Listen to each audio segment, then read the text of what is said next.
নমস্কার বন্ধুরা, চলে এসেছি নতুন আবার একটা ভিডিও নিয়ে। আজকের ভিডিওটাও খুবই স্পেশাল। আজকের ভিডিওটা তোমরা শেষ পর্যন্ত দেখো, তাহলে বুঝতে পারবে ঠিক কতটা স্পেশাল। আশা করি ভালো লাগবে। অনেক কিছু ভ্যারাইটি, অনেক কিছু অন্য রকম জিনিস তোমরা দেখতে পাবে। প্লিজ ভিডিওটা কন্টিনিউ করো, তাহলে সবটা দেখতে পাবে। আর এখানে আমি ভিডিওটা শুরু করেছি আমার দুই মেয়েকে দিয়ে। যা দুই মেয়ে তখন দেখো নিজেদের মধ্যে টাইম পাস করছিল। মেলা থেকে মেয়ের জন্য এটা কেনা হয়েছিল, তো এটা ওর কানে দিয়ে ওকে শোনানো হচ্ছিল। আর এদিকে সেদিন মেলার দিন আমার বাড়িতে রাঁধুনি রাখা হয়েছিল, একটা দাদাকে রাখা হয়েছিল, দাদা রান্না করছিল। তো তার একটু ক্লিপ আমি তোমাদেরকে শেয়ার করে দিয়েছিলাম, কারণ আমি ওই দুদিন আমি রান্না করিনি। বাড়িতে অনেক গেস্ট এসছে, অনেক রকমের রান্না হয়েছে, আমার এই ছোট মেয়ে নিয়ে করা সম্ভব নয়। সেই জন্য আমি সেদিনকে একজন দাদাকে রেখেছিলাম, তো সেটাই তোমাদের দেখাবো বলে আমি একটু ভিডিও করে তুলেছিলাম, কিন্তু সেটা শেয়ার করা হয়নি। তো সেটা আজকের এই ভিডিওর সাথে আমি অ্যাড করে দিলাম। এই দেখো, এগুলো হচ্ছে পুঁই শাকের চচ্চড়ি হয়েছিল। তো চলো এদিকে দেখো, আমরা পরের দিন সন্ধ্যাবেলা বাপের বাড়ি এসেছি। বাপের বাড়িতে আগের দিন কালী পুজো ছিল, কিন্তু আমার ঝাপানের জন্য আমি কালী পুজো অ্যাটেন্ড করতে পারিনি। তো ঝাপান মিটে যাওয়ার পর আমি এসেছি। সেদিন আমার বাপের বাড়িতে ফাংশন, ওই যে দূরে দেখছো আমার বাড়ি, আমার বাবার বাড়ি। আর এটা হচ্ছে বারোয়ারি তলা আমাদের। তো এখানে মা কালীর পুজো হয়েছে, এবং সেই পুজো উপলক্ষে আমাদের বারোয়ারি তলায় ফাংশন ছিল। ফাংশন মানে গ্রামে যেরকম ফাংশন হয় তোমরা দেখতে পাবে, অবশ্যই আমি তোমাদের দেখাবো। মেয়ের বান্ধবীরা চলে এসছে মেয়ের সঙ্গে দেখা করতে। মেয়ে দেখো ওদের সাথে গল্প করছে, আর আমার ছোটো মেয়ে এই সুযোগে একটু ঘুরঘুর করে ঘুরছে। তো বেশ ভালোই লাগছে। একটা রাতের জন্য এসছিলাম, বেশি দিনের জন্য না। রাতটা শুধু ফাংশন দেখে পরের দিন সকালে উঠে বেরিয়ে গেছি। আর প্রথমে তো একটু ঘুরে এসেছি, তারপর প্রচণ্ড গরম ছিল সেদিন। ঘরের মধ্যে এসি চলছিল, ঘর থেকে বেরোতে ইচ্ছা করছিল না। আর মেয়ে তো দাদুর সাথে বেশ ভালো সময় কাটাচ্ছিল, বাবারও খুবই ভালো লাগছিল। বাবার তো ভালো লাগেই আমরা এলে। তো তারপর এত গরম, ঘর থেকে তো কিছুতেই বেরোতে ইচ্ছা করছে না। রেডি হয়ে বসেছিলাম, ড্রেসও চেঞ্জ করিনি, যে একবারে ফাংশন দেখে তারপর রাতে ড্রেস চেঞ্জ করে শুয়ে পড়বো। তো এই দেখো সবাই বসে আছি ঘরের মধ্যেই, ঘর থেকে কেউই বেরোতে পারিনি। একদম রাতের বেলা বেরিয়েছিলাম। আমার হাজব্যান্ড ফোনে গেম খেলছে, আমি একটু তোমাদের ক্লিপ দেবো বলে ভিডিও করছি। এর মাঝে দেখো আমার বোন এসে গেছে দেখা করতে। আমার বোন মানে আমার কাকার মেয়ে, আর ওটা হচ্ছে আমার দাদার ছেলে। কত লজ্জা পাচ্ছে ও, ঠিক সোশ্যাল মিডিয়ায় অত ফ্র্যাঙ্ক না, তো তার জন্য ওর মুখ ঢেকে নিচ্ছে। তো বেশ গল্প গুজব করছিলাম সবাই।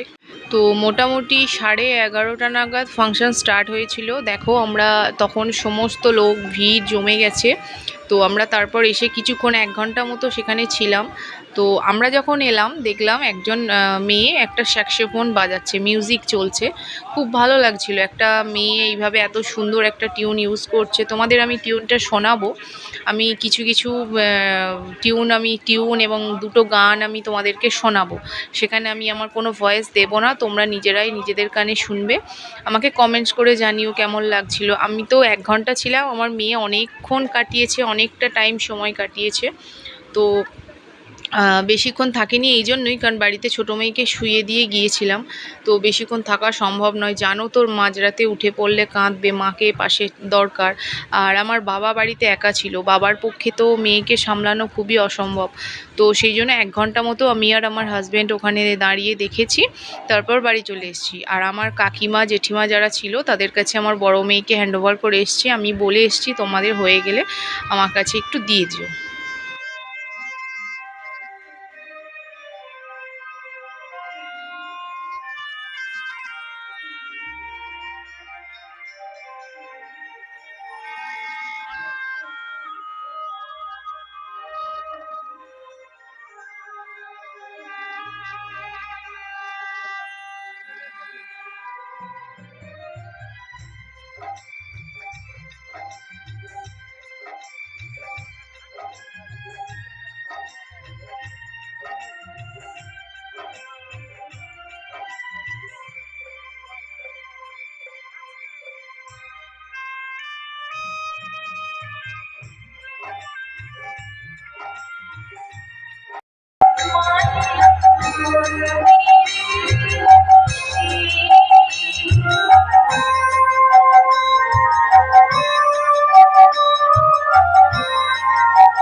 কেমন লাগছে তোমাদের গান শুনতে? আমার তো খুব ভালো লেগেছে। যে গান গাইছিল তার নাম ছিল অর্পিতা শেঠ। সে এত সুন্দর গান গাইছিল, সত্যি খুবই ভালো লাগছিল। গানের গলাটা খুবই সুন্দর, দাঁড়িয়ে শুনতে ইচ্ছা করছিল। যতক্ষণ গান করেছে আমরা শুনেছি, বাকি বাড়ি চলে এসেছি। দেখো সব চারিদিকটা দেখো, কত সব বসে আছে। এই যে আমার বাড়ি, এইদিকে দেখো গান চলছে। তো খুব ভালো লাগছিল, বেশ শুনতে ইচ্ছা করছিল। অনেক 3টে গান মোটামুটি শুনেছি।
ফাংশন ছেড়ে উঠে আসতে ইচ্ছা করছিল না, কিন্তু কিছু করার নেই, আমাকে এবার বাড়ি যেতে হবে, কারণ অনেকক্ষণ হয়ে গেছে। জানি না মেয়ে কী করছে, বাবা একা আছে, খুব টেনশন হচ্ছে। তো এইভাবে এনজয় করতে পারছি না, কিন্তু গান শুনতে খুবই ভালো লাগছিল, খুব সুন্দর গান চলছিল। তো চলো এবার বাড়ির দিকে যাই, অনেকটা রাত হয়ে গেছে, চলো। দেখো 12:30 বেজে গেছে, আমরা 1 ঘন্টার জন্যই গিয়েছিলাম। তো প্রচণ্ড গরম। আমি এসে একটু ফ্রেশ হলাম, ফ্রেশ হয়ে ড্রেসটা চেঞ্জ করে এবার আমি শুতে যাচ্ছি। চলো ঘরে যাই। ঘরে তো পুরো বেশি চলছে ঠান্ডা, ঘরে গেলে আর কষ্ট হবে না। তো চলো, টাটা, গুড নাইট। পরে দেখা হচ্ছে নতুন আবার একটা ভিডিও নিয়ে।